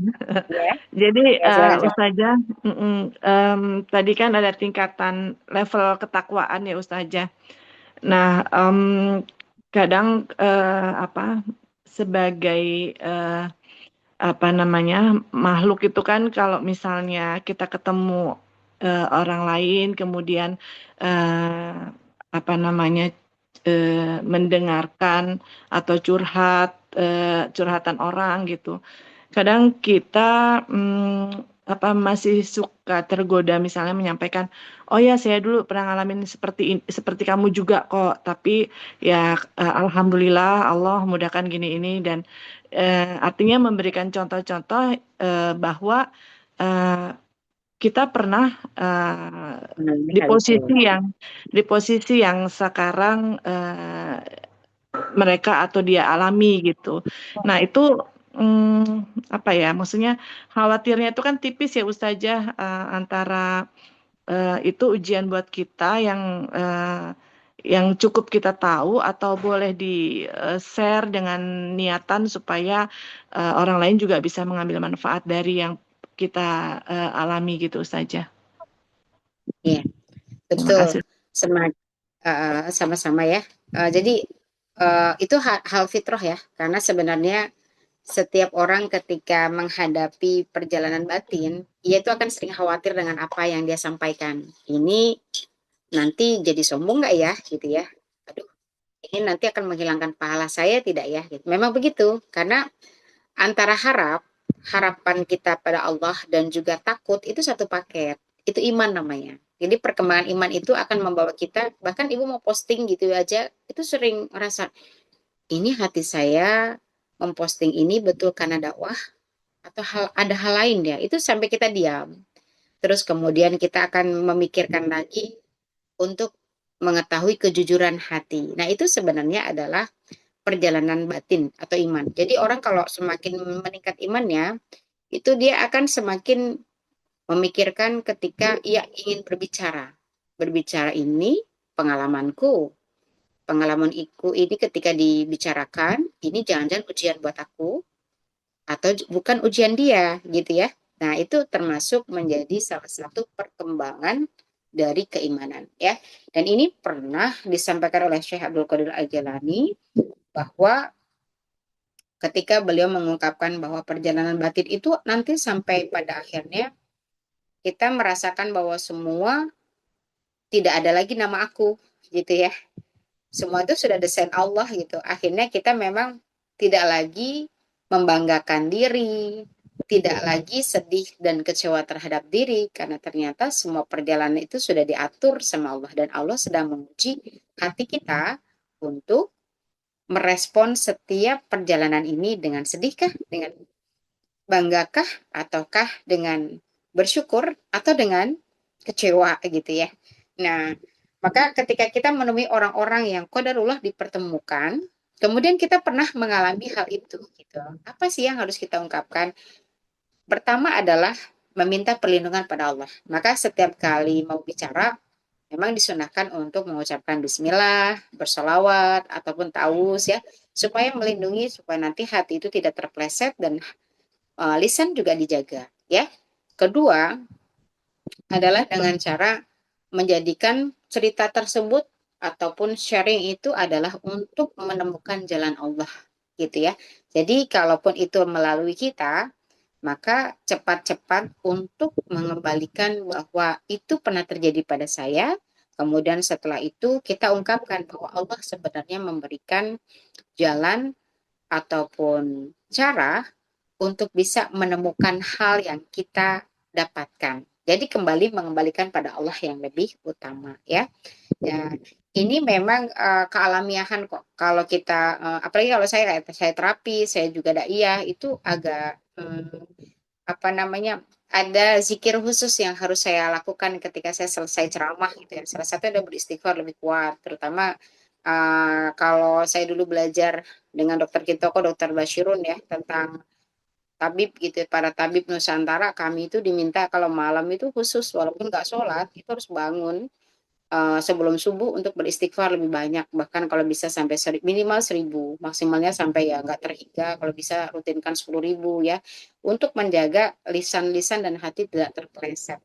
Karena ini bukan berkaitan dengan tepuk tangan manusia gitu ya, tetapi ada kehati-hatian, ada iblis, ada jin, ada jenderalnya jin, yang dia akan ada dalam lidah kita, dalam hati kita dan merasa bangga. Nah, ini akan menjadi kita itu seolah-olah kayak berhasil tapi tertipu kalau kata Syekh Abdul Qadir Jailani ya. Maka diminta untuk banyak bertafakur di waktu kesendirian.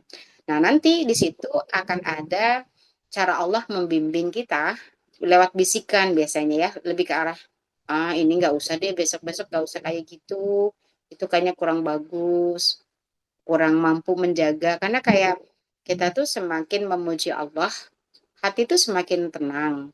Semakin memuji diri, hati itu gampang gelisah, gampang marah, gampang tertekan, dan masih banyak penderitaan lain. Jadi kita ngerasa, aku nggak siap deh diginiin sama Allah gitu ya. Aku lebih siap untuk mendapatkan imbalan Allah, semakin muji-muji Allah, semakin mengungkapkan kalam-kalamnya, mengungkapkan semua kebesaran Allah gitu ya, menyelisihi keinginan diri, itu justru hati saya semakin terjaga, semakin gampang bahagia, semakin sulit sakit hati, semakin juga senang sabar, nggak senang berbicara dunia, semakin punya harapan untuk akhirat lebih kuat gitu. Nah, itu adalah hasil dari kesendirian ya. Jadi Bu Binar nggak salah ketika punya hati mulai agak ragu-ragu ketika aduh ini jangan-jangan cobaan buat saya nih gitu ya. Itu alamiah dan itu menandakan iman kita punya alat yang radarnya itu sudah mulai aktif gitu. Jadi ada harapan, ada ketakutan. Itu udah satu paket iman ya. Dan itu sudah disampaikan dalam kitabnya Imam Al-Ghazali, kemudian Syekh Abdul Qadir Jailani ya, dari hadis-hadis Rasulullah bahwa peningkatan iman itu ditandai ada dua hal. Ada harapan, tapi ada ketakutan gitu ya. Harapannya sih kita berharap bisa menguatkan dia ya. Ketakutannya terhadap diri, ini sombong nggak ya, ria nggak ya, takutnya dia nanti nilai saya jadi saya yang hebat nih gitu ya. Akhirnya kita ketakutan, nanti dia malah bukannya ingat ke Allah, malah ingat ke saya lagi. Sama kalau saya, karena saya perukia, sama saya sering membimbing apa pasien-pasien yang sering kesurupan. Ibu kalau udah mulai menggigil kesurupan, jangan ingat saya, ibu jangan bilang ayo ke rumah ustazah, jangan, ibu harus melawan, ingat bahwa yang bisa membantu kita itu adalah Allah. Itu adalah cara. Sama takutnya nanti mereka sembuh bukan karena mengingat Allah tapi mengingat saya, sama aja saya mengganti jinnya dia dengan jin baru gitu kan. Dan itu hanya akan mempermainkan saya seolah-olah benar, tapi ternyata di mata Allah saya sedang berbuat kesyirikan. Nah, itu adalah adanya alat iman yang hidup dalam hati kita. Biasanya ada harapan sekaligus ada ketakutan ya. Maka yang paling utama tetap melakukan ta'awuz ya, dalam hati boleh gitu ya, atau membaca basmalah sehingga ketika berbicara selalu mengingat Allah supaya Allah membimbing hati dan lisan. Kedua adalah dengan cara terus menyendiri di waktu malam. Ketika malam tiba ada waktu-waktu khusus untuk menghidupkan dengan berzikir, baca kalam Allah ya, atau kitab-kitab Allah untuk mendapatkan cara penguatan dari Allah. Jadi orang-orang yang sering berinteraksi dengan banyak orang gitu ya, harus sering menghidupkan malam. Kalau orang itu sebagai guru, saya terapis, daiyah, terus ibu-ibu yang apa namanya kayak HRD dan sebagainya, itu banyak orang tuh ya, harus sering menyendiri di waktu malam. Karena itu untuk meminta pada Allah bimbingan dan juga membersihkan hati supaya ketika berinteraksi dengan orang, Allah akan melindungi dia dari hal-hal yang membawa diri dari keburukan. Ya, sebenarnya keburukan itu hadir dari salah bicara, salah mengungkapkan, ya, dan juga salah dalam hal-hal berinteraksi dengan orang lain yang seharusnya ia menjadikan Allah segalanya, malah menjadikan dirinya segalanya. Gitu. Itu ya Bu Binar ya. Jazakallah Ustaz. Ayo ke barakallah. Cukup Ibu? Ada yang mau tanyakan lagi?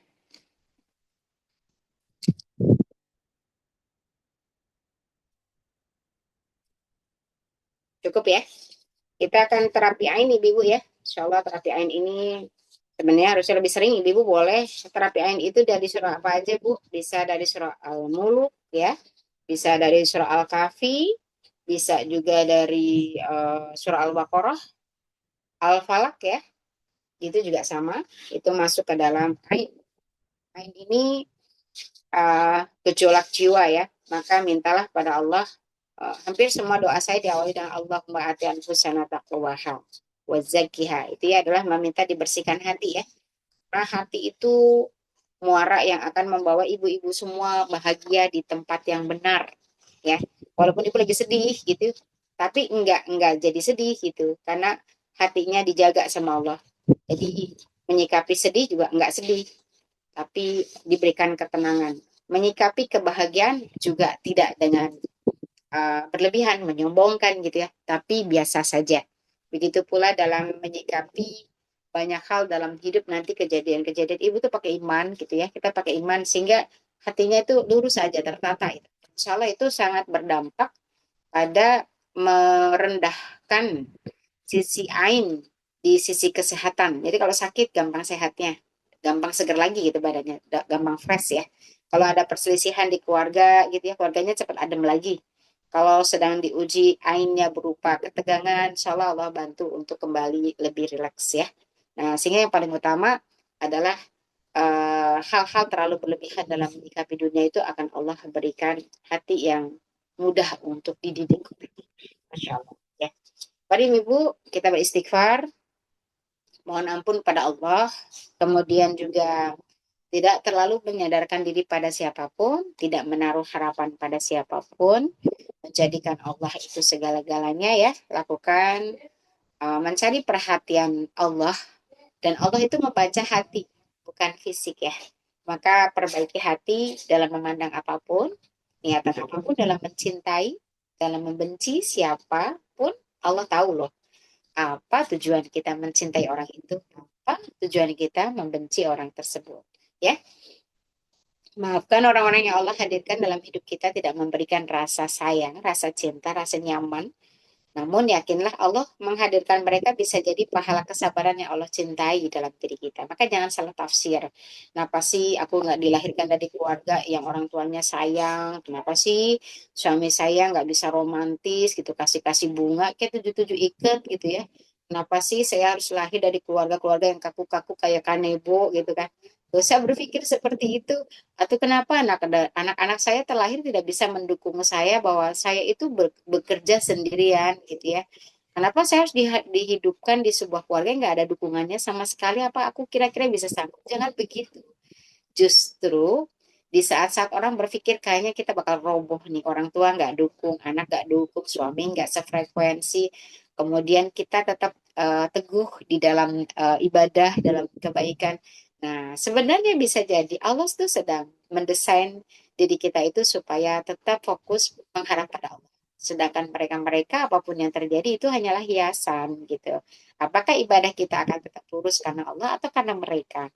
Nah, bisa jadi ini adalah ibadah yang kelak di akhirat kita dibanggakan sama Allah. Ini loh hambaku. Coba lihat suaminya, lihat anaknya, lihat orang tuanya, lihat dari kehidupannya. Ujiannya banyak macam, dia tetap lurus, dia tetap berbuat baik, tak peduli dengan prasangka orang lain yang menganggap dia gagal dalam segala hal. Tapi sebenarnya ia sudah menjadikan takdir hidupnya seperti yang saya tuliskan, dan dia tetap ingat Allah. Gitu ya. Ini pernah dibahas dalam kitab Al-Hikamnya, kitabnya Syekh Ibnu Athaillah ya, tentang orang-orang yang kelak di akhirat mendapatkan pembelaan langsung dari Allah. Mereka adalah orang-orang ahli cobaan yang hidupnya tragis, menyedihkan, semuanya memberikan simpah air mata, tapi dalam hati kecilnya selalu ia mengingat itu Allah. Nah, Masya Allah ya. Maka jangan tertipu tuh sama dunia. Kalau belum tentu yang ia diberi tepuk tangan, glamor, hidupnya serba enak, disanjung sana sini ya Bu. Ibu mah dilirik-lirik acan aja enggak gitu. Rasanya ibu yang rasa aduh apes banget pengen deh kayak dia. Belum tentu. Bisa jadi ibu digariskan sama Allah, justru ibu mendapatkan posisi paling tinggi nanti di dalam surganya, walaupun ibu nggak terkenal di bumi, ternyata terkenal di langit ya. Jadi jangan tertipu, jangan merasa putus asa dengan ujian, jangan pernah tertekan bahwa kita merasa sendirian. Yakinlah bahwa sesungguhnya kelak di akhirat kita itu betul-betul akan mempertanggungjawabkan sendirian. Setiap orang tidak akan pernah memberikan makna dalam pertanggungjawaban. Bahkan anak laki-laki pun tidak akan bisa memberikan, kecuali hati kita kepada Allah, ya. Baik Ibu, mari beristighfar, mohon ampun pada Allah. Kita niatkan untuk mohon pada Allah untuk mengeluarkan ain-ain hasad, gejolak jiwa yang menghambat kita dalam kesehatan, dalam ibadah, dalam hal-hal kebaikan-kebaikan lainnya. Astaghfirullahalazim allazi la ilaha illa huwal hayyul qayyum wa atubu ilaihi. Di hatinya disampaikan pada Allah, ya Allah, tolong berikan aku hati yang baru yang bisa memaafkan makhluk-makhluk yang Engkau hadirkan dalam hidup. Harus tulus mendoakannya. Kalau perlu bayangin orang-orang yang masih susah sekali memaafkan, ya. Astaghfirullahalazim allazi la ilaha illa huwal hayyul qayyum wa atubu ilaihi. Astaghfirullahalazim alladzi la ilaha illa huwal hayyul qayyum wa atubu ilaihi. Ya Allah, berikan pada kami semua hijab yang kuat, ya Allah, dalam kebaikan dan keistiqomah. A'udzu billahi minasy syaithanir rajim. Bismillahirrahmanirrahim. Wa idza qara'tal Qur'ana ja'alna bainaka wa bainal ladzina la yu'minuna bil akhirati hijaban mastura. وَجَعَلْنَا مِنْ بَيْنِ أَيْدِيهِمْ سَدًّا وَمِنْ خَلْفِهِمْ سَدًّا فَأَغْشَيْنَاهُمْ فَهُمْ لَا يُبْصِرُونَ. Allahumma sholli ala sayyidina Muhammad wa ala sayyidina Muhammad. Bismillahirrahmanirrahim. Ya Allah, kami mohon padamu bagian dari ayat-ayat terapi ain hasad ini. Bila di antara kami ada yang mengalami sakit, kesulitan ekonomi, keharmonisan keluarga yang terganggu, dan juga fitrah muamalah, tertutupnya pintu-pintu rezeki berupa harta, kesehatan, keharmonisan, ketenangan jiwa, karena adanya ain-ain diri, membanggakan, sedih, merasa tidak beruntung, merasa berjuang sendiri, merasa lelah dengan hidup, merasa kecewa dengan orang tua, dengan suami, dengan anak-anak, dengan rekan-rekan kerja. Ada peristiwa-peristiwa yang sulit diterima dari takdir-takdir-Mu, ya Allah, tolong luruhkan dan putus semuanya. Kami ingin memperbaharui dalam takwa, ya Allah. Wadda katsirun min ahlil kitab law yaruddunakum min ba'di imanikum kuffaran hasadan min indi anfusihim min ba'di ma tabayyana lahumul haqq fa'fu wasfahu hatta yati Allahu bi amrih. Innallaha ala kulli syai'in qadir. Innallaha ala kulli syai'in qadir. Innallaha ala kulli syai'in qadir. Am yahsudunan nasa ala ma atahumullahu min fadlih faqad atayna ala Ibrahim kitaba wal hikmata wa atainahum mulkan azima. Ya Allah, tolong keluarkan, sembuhkan yang sering sakit kepala, pundaknya terasa kencang, lehernya kaku-kaku, pinggangnya sering sakit, kemudian susah tidur di waktu malam, sering tiba-tiba lemas, jantungnya sering terasa seperti berdebar-debar kencang, kemudian sering keringat dingin, sering sesak dadanya, sering juga mengalami penyakit-penyakit kambuhan. Ya Allah, bila ada ain diri, ain terhadap siapapun, atau terhadap hobi yang berlebihan, ada kebencian dan hasad orang lain dari jin-jin yang mencintai ataupun membenci, kami mohon padamu ya Allah, kuatkan melalui muntah, buang air besar, buang air kecil, melalui apapun tanpa menimbulkan rasa sakit ya Allah. Lama manakala tasjuda idza amartuk. Qala ana khairum minhu khalaqtani min nari wa khalaqtahu min tin. Qala ya bunayya la taqsus ru'yaka ala ikhwatika fayakidu laka kaida. Inna syaitana lil insani aduwwun mubin. Wa qala ya bani la tadkhulu min babin wahidin wa dkhulu min abwabin mutafarriqah. Wa ma ughniyakum minallahi min syai'. Inil hukmu illa lillah. Alaihi tawakkaltu alaihi falyatawakkalil mutawakkilun.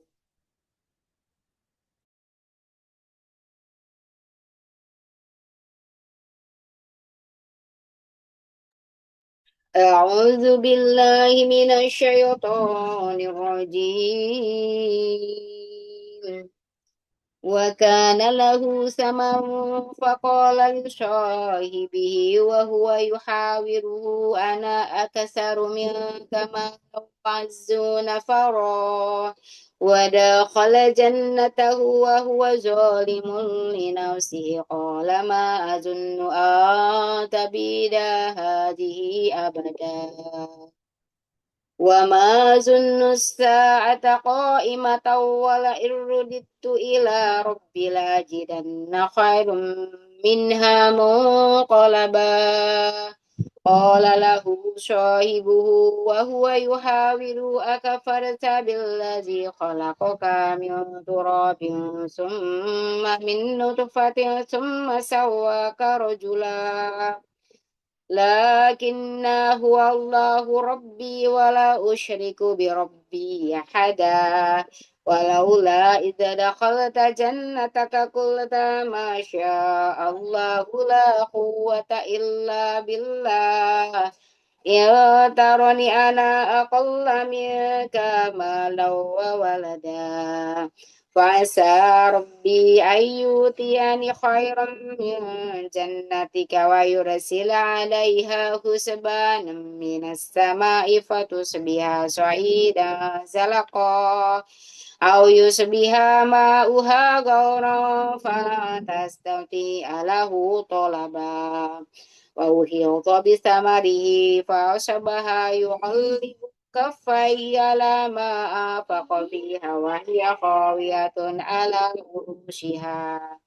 على عروشها ويقول يا ليتني لم أشرك بربي أحدا ولم تكن له فئة ينصرونه من دون الله وما كان منتصرا هنالك الولاية لله الحق وخير ثوابا وخير عقبا. Kami mohon padamu ya Allah, bila di antara kami juga ada yang memiliki ain-ain kebencian dari orang-orang yang tidak menyukai, dari kekuasaan-kekuasaannya, ya, dan juga dari jumlah harta yang dimiliki yang memberikan ain padanya, kami mohon padamu ya Allah, dibersihkan. Inna Qaruna kana min qaumi Musa fabawa alaihim wa atainahu minal kunuzi ma inna mafatihahu latanu bil usbati ulil quwwati idh qala lahu qawmuhu la tafrah inna allaha la yuhibbul farihin wabtagi fima ataka Allahu daral akhirah wala tansa nasibaka minad dunya wa ahsin kama ahsanallahu ilaik wa la tabghil fasada fil ard innallaha la yuhibbul musidin. Qala innama utituhu ala ilmin indi. Awalam ya'lam anna Allah qad ahlaka min qablihi minal quruni man huwa shaddu minhu quwwatan wa aksaru jam'a wa la yus'alu an dzunubihimul mujrimun. وخرج على قومه في زينته قال الذين يريدون الحياة الدنيا يا ليت لنا مثل ما أوتي قارون إنه لذو حظ عظيم وقال الذين أوتوا العلم ويلكم ثواب الله خير لمن آمن وعمل صالحا ولا يلقاها إلا الصابرون. فخسفنا به وبداره الأرض فما كان له من فئة ينصرونه من دون الله وما كان من المنتصرين.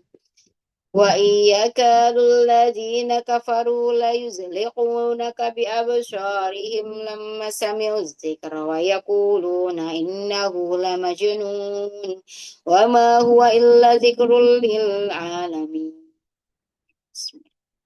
تبارك الذي بيده الملك وهو على كل شيء قدير الذي خلق الموت والحياة ليبلوكم أيكم أحسن عملا وهو العزيز الغفور الذي خلق 7 سماوات طباقا ما ترى في خلق الرحمن من تفاوت وارجع البصر هل ترى من فطور ثم ارجع البصر كرتين ينقلب إليك البصر خاسئا وهو حسير.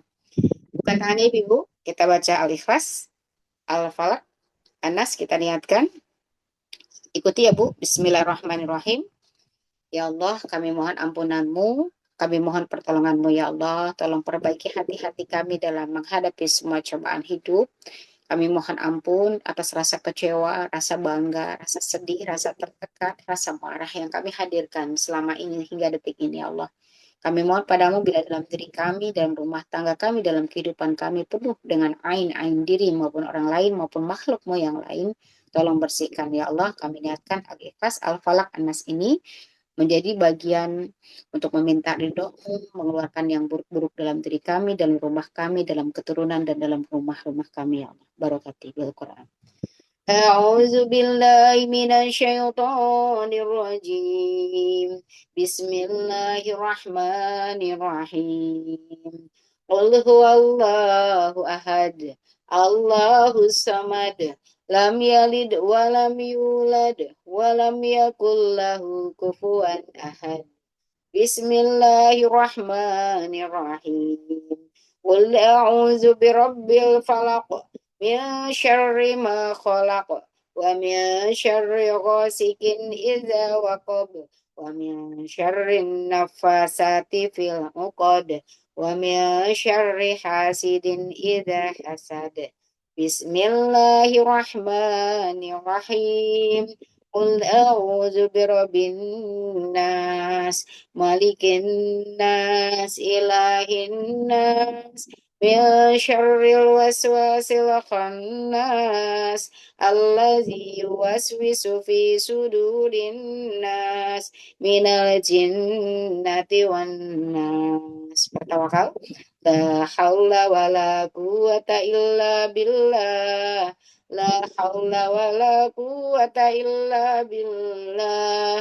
La haula wala quwata illa billah.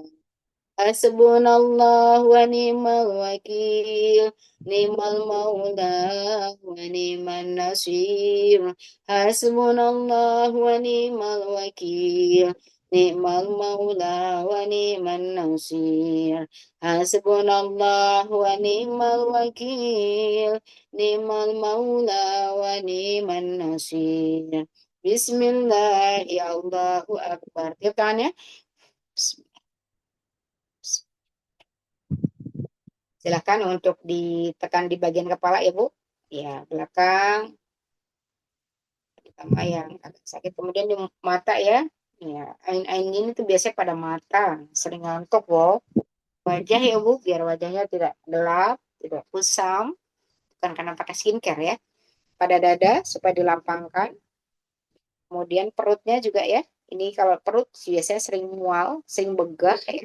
Kalau dada sering sempit, tekan bagian dada sebelah kiri. Kalau Allah, Allah semua. Kemudian pinggang tekan-tekan. Kemudian sini Bu, nih bagian bahu ini titik ain juga ya, sering keras-keras. Orang bilang kolesterol. Kolesterol itu sama, faktor stres ya. Tekan lagi. Nah, kemudian ke tangan ya Bu. Ya, Bismillah supaya nanti tangannya Allah mudahkan untuk lebih sehat dan lebih banyak melakukan kebaikan lewat tangan ini ya Bu ya. Kemudian tekan-tekan kaki. Nah, salah satu ain juga ditandai dengan kaki sering semutan. Ya, lah airnya silakan ditiup, kemudian diminum dan sedikit diusap di wajah.